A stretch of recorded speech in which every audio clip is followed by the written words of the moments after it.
Un continente que no reproduce su población, pero tampoco integra a quienes llegan a sustituirla, está eligiendo, conscientemente o no, convertirse en un museo de sí mismo.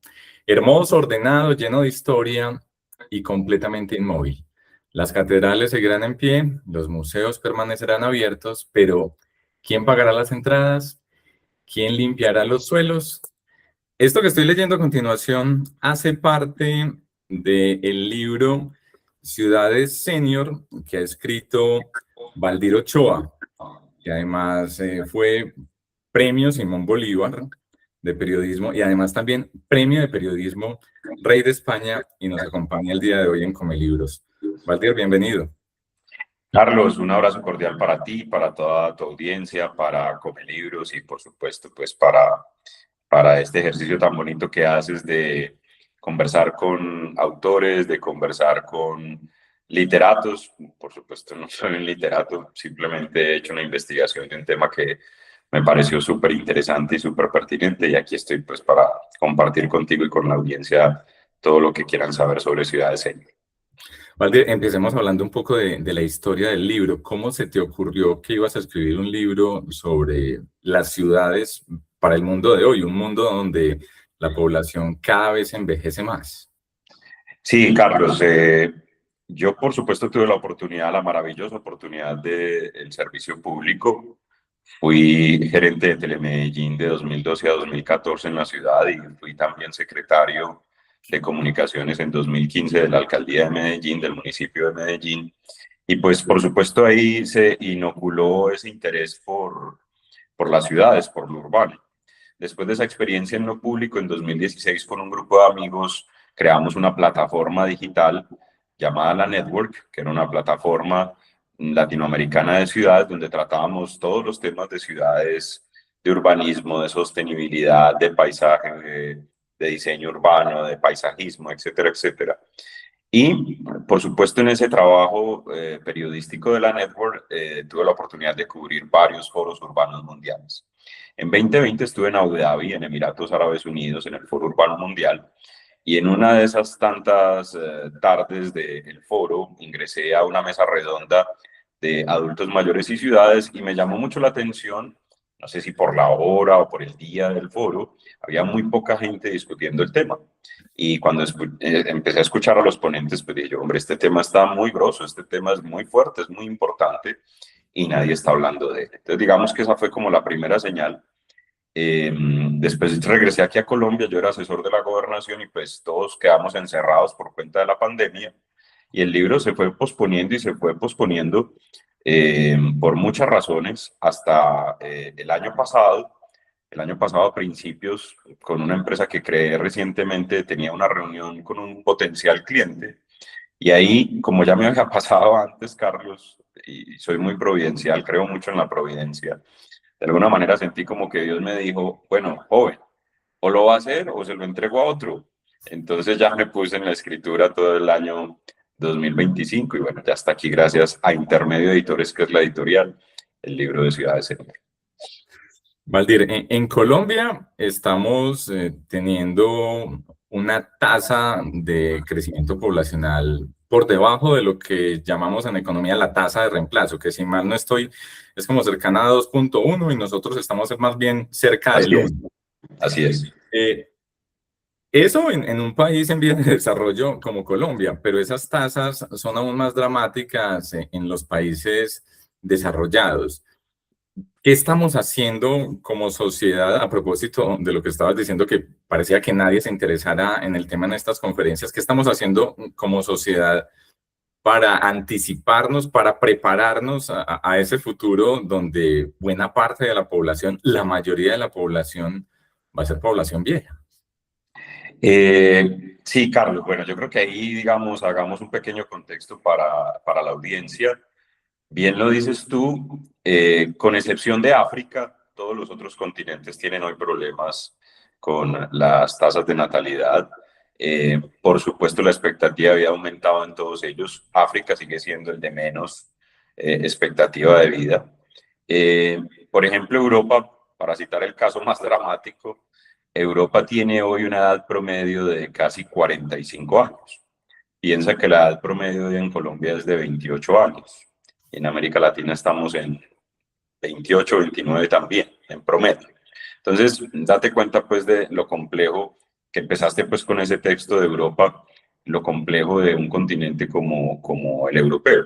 En el caso de Colombia, el año pasado tuvimos 433.000 nacimientos, o sea, llevamos 2, 3 años seguidos con unos números por debajo de los 500.000, y la tasa de fecundidad está en 1.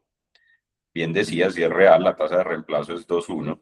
Entonces, claro, hay ahí una circunstancia muy compleja, multifactorial, pues en cada continente, en cada lugar del mundo también tiene que ver con muchos factores, algunos son comunes, algunos no, pero efectivamente hay lugares hoy en el mundo que están pensando en el tema, que vienen trabajándolo hace mucho tiempo, pero sobre todo pues vienen trabajándolo a punta de realidad, ¿cierto? De realidad. En un país como Japón, o una ciudad como Tokio, que es una de las más avanzadas en todos estos asuntos de longevidad, que es una ciudad senior ya claramente, viene trabajando este tema hace 30, 40 años, porque tiene claro que su población es muy longeva, se iba a envejecer, tienen poca migración, ¿cierto? Es una sociedad muy cerrada, tienen poca migración, entonces tenían que prepararse.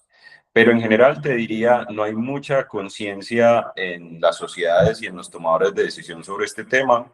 En América Latina es donde menos la hay, donde menos se está hablando del tema. Todavía nos consideramos un continente joven y ya no lo somos, somos un continente adulto, somos un continente ya que está cercano a los 30 años, y muy pronto va a estar cercano a los 33 años.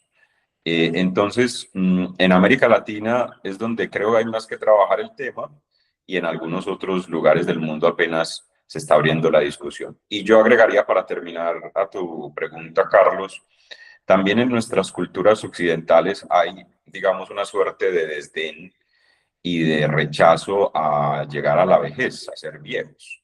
Hemos entronizado mucho la juventud, le hemos dado mucho valor a la juventud, e incluso nosotros ya adultos, pues queremos seguir siendo jóvenes, como dice la canción, Forever Young, joven para siempre. Y la realidad es que ya estamos aumentando la edad aceleradamente y envejeciendo aceleradamente.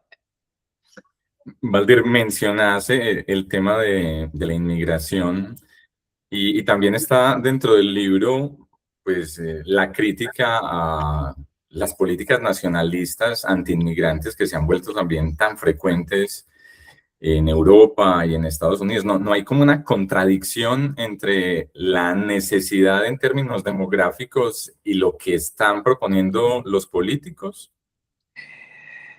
Carlos, sí, yo, digamos, en el libro no hablo tanto del tema, lo hablo en el capítulo 2, donde hago, digamos, como muestro como las estadísticas globales, y hablo de cada continente, y hablo, por supuesto, de América del Norte, y hablo de estos temas hoy con Trump. Eh, pero sin duda, pues, digamos, derivado del libro y de lo escrito en el libro, surge este asunto de, hoy es un poco irónico que haya países del mundo, sobre todo pues en Europa, y lo que estamos viendo en Estados Unidos, de rechazar la migración, porque la migración es la única manera de mantenerse vivo, ¿cierto? Es la única manera de poder renovar una sociedad demográficamente. Entonces, sí, tienes toda la razón, es irónico, es contradictorio, es paradójico que estos grupos políticos ultranacionalistas o de ultraderecha hoy hagan de la migración pues un elemento pues totalmente satanizado, cuando realmente lo van a necesitar, porque ya te dije el drama que está viviendo Europa. Europa, si no hace un proceso de migración, y no, por supuesto, hay que decirlo claramente también para guardar equilibrio, una migración ordenada, una migración racional, una migración legal, ¿cierto? Pues no va a tener ninguna forma de sostenerse. Es lo que mencionaba, es un asunto complejo para países del sudeste asiático como Japón, por ejemplo, que ha sido una sociedad muy cerrada, una sociedad que no es amigable con la migración, y pues hoy ha tenido que adaptar su realidad a eso también. Entonces, sí, Tienes toda la razón, es irónico, es paradójico, pero pues hace parte de estos análisis y de las contradicciones que vemos hoy también en la política, que realmente solo está, digamos, atada a una polarización casi ciega, enfermiza de lado y lado, pero que pues los argumentos poco interesan y tú que sabes de psicología y eres experto en el tema, es realmente la emoción lo que mueve todos estos asuntos políticos. Valdir, hablemos ahora de los prejuicios sociales que hay alrededor de la edad y que mencionabas al comienzo de esta entrevista. En el libro lo planteas como un prejuicio invisible y te referís al término como edadismo. Sí, Carlos, el edadismo es un término global, es un término que nació justamente de un investigador muy importante de los Estados Unidos en los años 60, que trabajaba con todos estos temas, básicamente se refiere a el desdén, la exclusión voluntaria y simbólica de los adultos y las personas mayores de la sociedad, ¿cierto? Y detrás de ese edadismo, pues se van dando otros fenómenos incluso mucho más complejos. Piensa, por ejemplo, en la violencia contra las personas mayores, la violencia de todo tipo, violencia psicológica, violencia física, violencia económica.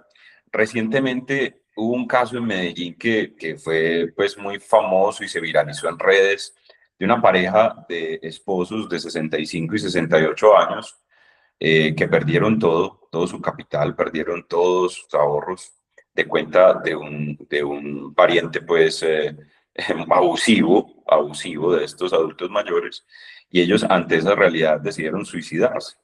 Eso corresponde a eso que llamo yo abuso financiero o maltrato financiero y económico de esos adultos o personas mayores. Entonces, del edadismo, que es, digamos, eh, la exclusión más grande y más importante, pues surgen otros factores de exclusión que son muy importantes. Por ejemplo, la pérdida de saberes.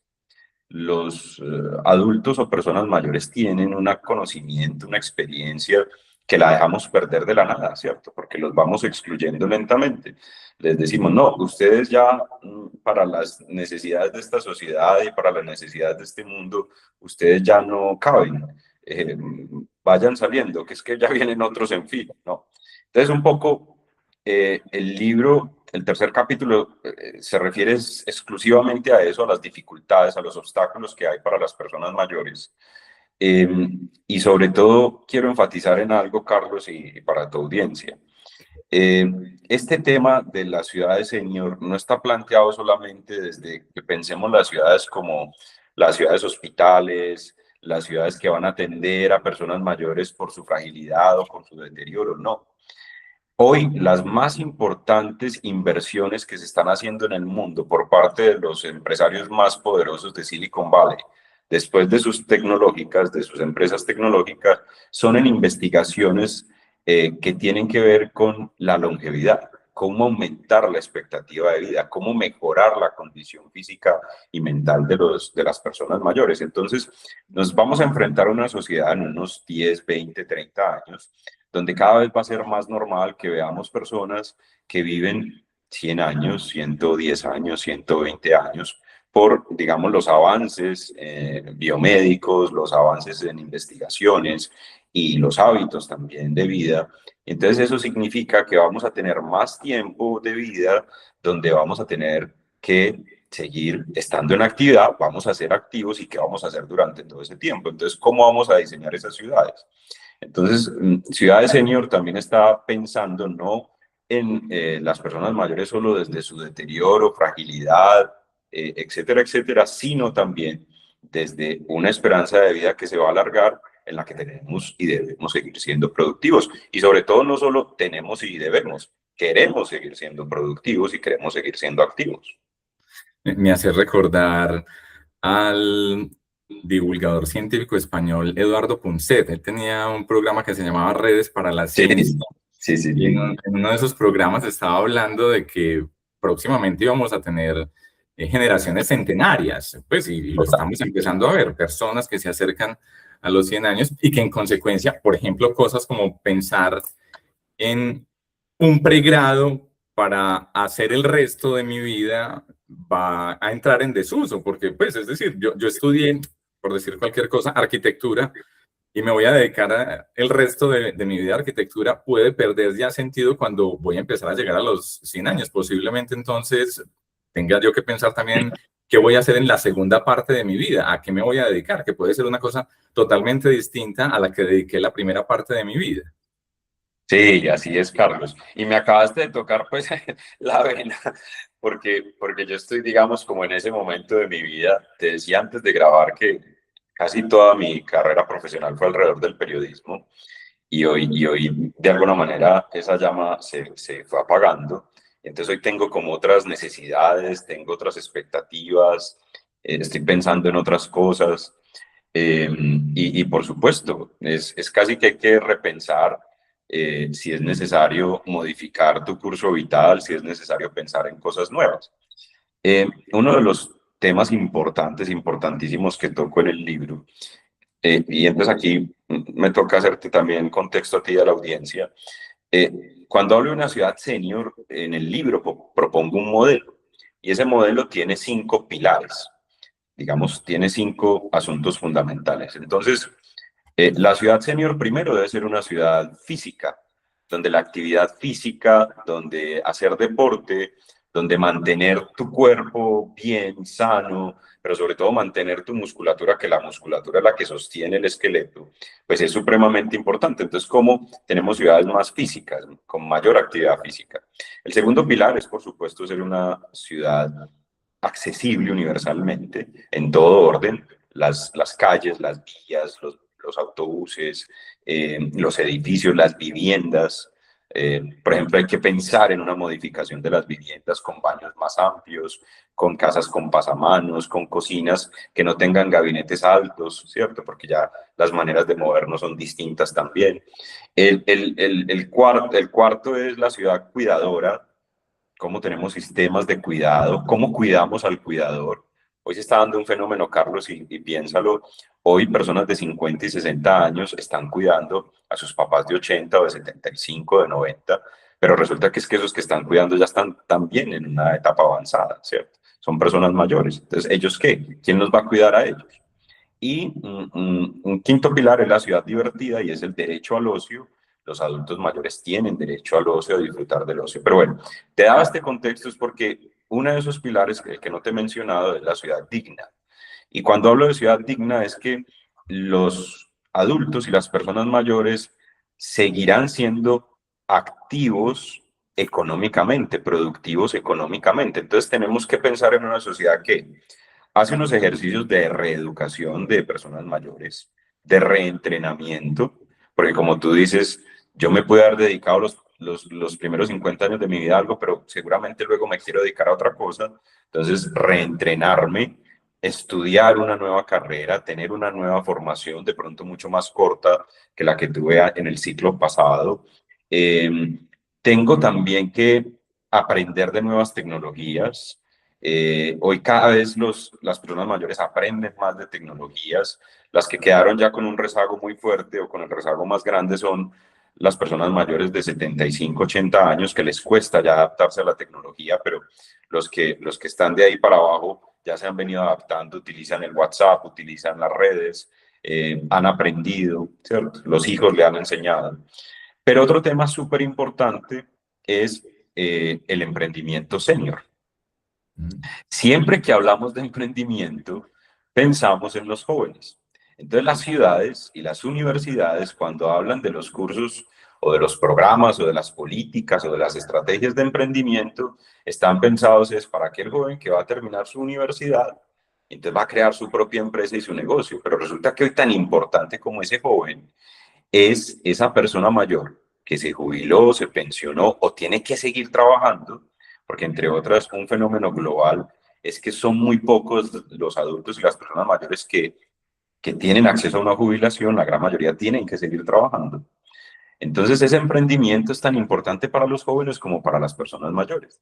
Y tú ves, a muy pocas hoy organizaciones, empresas, ciudades, municipalidades, hablando de emprendimiento senior. Entonces, claro, eso cambia la lógica, porque si se alarga la vida, son más años en los que tenemos que seguir productivos, a menos, como lo hablábamos ahorita antes de comenzar, pues seamos multimegamillonarios y nos podamos gastar toda la platica en esa etapa de la vida, pero mientras tanto tenemos que seguir viviendo y tenemos que seguir teniendo los recursos y obteniendo los recursos para vivir. Y eso es así de simple. Claro, y yo mismo lo he padecido. Yo que he sido tan fanático del emprendimiento, cada vez que veo los programas que hay en la alcaldía de Medellín, por ejemplo, veo que si tengo más de 35 años, yo que estoy llegando a los 50, pues no clasifico. Total. Valdir, una cosa importante es, algunos pueden llegar a pensar que este libro es un libro para creadores de políticas públicas, para personas que se dedican a gobierno. Si yo soy una persona que está pensando, reflexionando, meditando sobre mi proceso vital, ¿este libro también me sirve? Qué buena pregunta, Carlos, la que me haces, porque lo que he estado diciendo en todos los foros, entrevistas donde he estado hasta ahora con mi libro es, este libro no es solamente para tomadores de decisión. Este libro no es para urbanistas, este libro no es solamente para políticos, no. Este libro es para todos. Y te digo por qué para todos. Tú eres mayor de 40 años, el libro es para ti. En el libro estoy proponiendo una ruta justamente de reflexión sobre cómo vas a enfrentar los años que vienen, ¿cierto? Tienes tus papás vivos y tienen más de 50 años, es para ti, porque cómo vas a manejar esa relación con tus padres, ¿cierto? Unos padres que seguramente van a vivir más.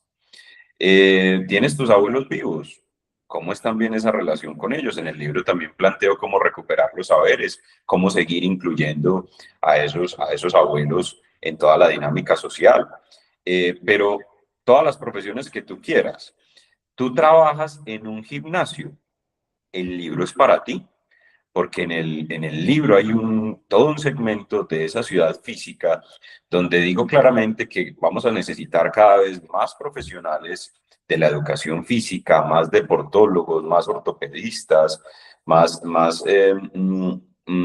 educadores físicos, porque vamos a requerirlos, va a ser una necesidad de toda la sociedad. Pero tú estás dedicado al sector de la salud, eres enfermero, enfermera, médico, especialista. También este libro es para ti. O tú estás dedicado a la cultura, eres actor, eres músico, eres gestor cultural. También este libro es de tu interés. Te voy a decir un programa muy bello que existe justamente en ese interés de incluir a las personas mayores en las dinámicas culturales. Es un programa que existe en Nueva York que se llama Concerts in Motion. Concerts in Motion es básicamente que músicos ya profesionales, con muchos años de experiencia, o músicos que están en sus últimas etapas de aprendizaje, van a las casas de personas mayores que viven solas en distritos de Nueva York como Long Island o en las afueras de Manhattan, y les brindan conciertos personalizados, toques personalizados. Y a través de esos conciertos y de esos, digamos, toques personalizados, se genera una relación muy hermosa entre los músicos y las personas mayores de intercambio de saberes y de conocimientos intergeneracionales. Entonces, tú eres un artista, un músico, un actor de teatro o una persona dedicada al teatro, o eres un gestor cultural, el libro también es para ti. Al final lo que estoy planteando, Carlos, es una conversación de toda la sociedad sobre cómo debemos darle hoy prioridad a el tema de la longevidad, no en términos de vejez, sino de extensión de vida. Cómo debemos darle todos importancia a eso y cómo entre todos vamos a construirlo.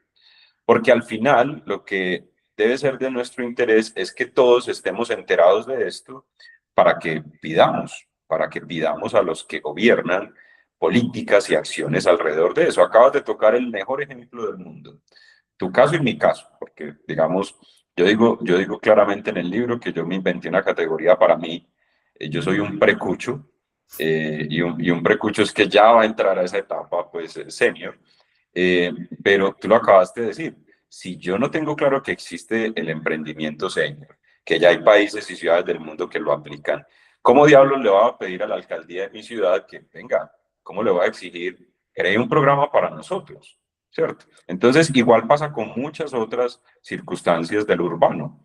Decía en una entrevista ayer, hace 20 años o 25 años, en Bogotá no había ciclorrutas ni ciclovías. Pero un montón de locos empezaron a salir en bicicleta a la ciudad, a competirle a los buses de la carrera 13, a exponer la vida, y fueron ellos los que justamente empezaron a generar la necesidad de que la ciudad tuviera ciclorrutas y la demanda, y que los ciudadanos demandaran esas ciclorrutas, y hoy la ciudad es la ciudad de América Latina con mayor kilómetros de ciclorrutas. Entonces, si no generamos la información, no hay movilización; si no hay movilización, no hay transformación. Entonces, termino diciéndote, el libro es para todo el mundo, y sobre todo es porque todos ineludiblemente vamos a llegar a esa etapa de la vida, como sea, ¿cierto? En buen estado o en deterioro. Porque además, déjame introducir un tema que me inquieta y lo toco en el libro, y es, también la longevidad va a empezar a ser un factor de exclusión. ¿Y a qué me refiero con esto? Estos tipos de Silicon Valley están metiendo millones y millones de dólares porque, claro, van a crear procesos, van a crear tratamientos, van a crear terapias, productos para rejuvenecer. Pero no todo el mundo va a tener acceso a esos productos, ni a esas terapias, ni a esos tratamientos. Entonces vamos a empezar a ver también una suerte de exclusión en quienes pueden pagar para ser más jóvenes y mantener su cuerpo bien y activo y completo y sin enfermedades, y quienes no van a poder pagar porque no tienen los recursos y van a ver deteriorar su cuerpo si no lo cuidan, ¿cierto? Entonces también estamos ahí observando un factor de exclusión muy peligroso, del que también hay que tener, digamos, conocimiento, y también hay que tener conciencia. Entonces, el libro es para todos, Carlos, para todos los que vamos a vivir de alguna u otra manera esa etapa, y tenemos gente que ya la está viviendo. Valdir, agradeciéndote esta conversación tan interesante sobre ciudades senior, contémosle para ir finalizando a las personas que nos siguen en Comelibros, ¿dónde pueden conseguir ciudades senior? ¿Dónde está disponible para la venta el libro? Sí, Carlos. Bueno, primero darte las gracias pues por este espacio con mis libros. Vuelvo y te digo, valoro mucho estos ejercicios, sobre todo que haya espacios especializados para los libros de todo tipo. El libro hoy se puede conseguir en cualquier librería del país. Te puedes ir a cualquier ciudad y lo encuentras en las librerías Nacional, en cualquier ciudad de Colombia, en las librerías Panamericana. Ya está también en distribución en las pequeñas y medianas librerías del país, así que puedes preguntarlo en cualquiera. Así que no, para conseguirlo no hay ningún problema ya, puedes encontrarlo en cualquier librería del país, así que invitados a que lo hagan para que conozcan más de esta propuesta, de estas reflexiones, y pues sobre todo, como lo dije en la respuesta anterior, pues entendamos que es un asunto de todos. La longevidad de hoy es un asunto de todos, los que vivimos en las ciudades, que vamos a ser mayoría y que ya somos mayoría en el mundo. Por aquí anoté los 5 pilares para que los tengamos en mente. Actividad física, ciudades accesibles, ciudades dignas, ciudades, bueno, una cosa muy importante, cuidadoras, y ciudades divertidas, donde podamos hacer cosas que nos permitan seguir disfrutando de la vida, a pesar de que han pasado los años. Valdir, gracias por acompañarnos hoy en Comelibros. No, Carlos, a ti un abrazo cordial, y bueno, seguimos adelante. Usted y yo, los precuchos, seguimos adelante. Así es, seguimos adelante los precuchos y seguimos llenando de experiencias, bueno, y de literatura también, lo que nos queda vida, que ojalá sea mucha, mucha más. A todos ustedes, gracias por acompañarnos el día de hoy. Esto es Comelibros, delicias para los amantes de la lectura en Colombia. Nos vemos en una próxima ocasión.